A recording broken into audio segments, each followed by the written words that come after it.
Ассаламу алейкум, құрметті көрермендер. Базар студия каналына қош келіпсіздер. Кезекті бір бейнеролик өте пайдалы. Ұялы телефондарыңыз егерде жұмыс істеуі баяулап, қата бастап сіздің мазаңызды алатын болса, 3 настройканы айтамын, соны орындаймыз. Ал кеттік.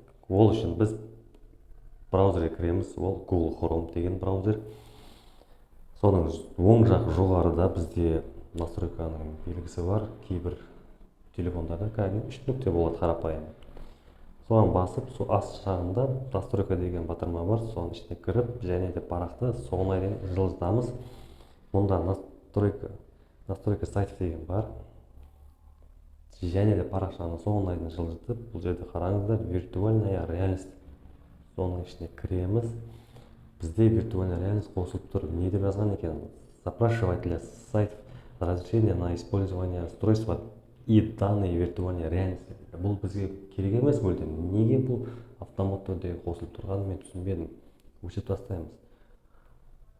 Сосын дополнение реальности деген кіреміз. Мұнда да қосылып тұр.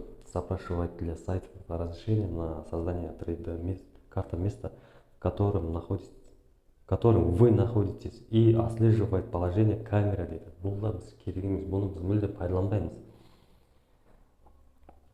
Сол себептен еш қорықпастан, ойланбастан өшіріп тастаңыздар, және жоғары қарай парақшаны көтеріп, мұнда реклама деген жер бар. Соның ішіне кірсек, бізде бұл реклама өшіп тұр екен.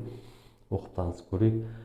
Блокировать объявление на сайт, который показывает навязчивую или вводящую в заблуждение рекламу дейді. Бұл бізге керек, бірақ бұл өшіп тұр. Керек емес, екі настройка қосылып тұр да, керек настройкамыз өшіп тұр автомат түрде. Көрдіңіздер ме? Бұны қосып, барлығынан шығып кетеміз. Бұл ары қарай жұмыс істеймін. Осы 3 настройка сіздің ұялы телефоныңыздың жылдам жұмыс істеуіне пайдасын береді. Сіздермен бірге болған Базар студия каналға тіркеліп кетіңіздер, себебі алдағы уақытта дәл осындай пайдалы кеңес видеолар өте көп болады. Әзірге сау болыңыздар.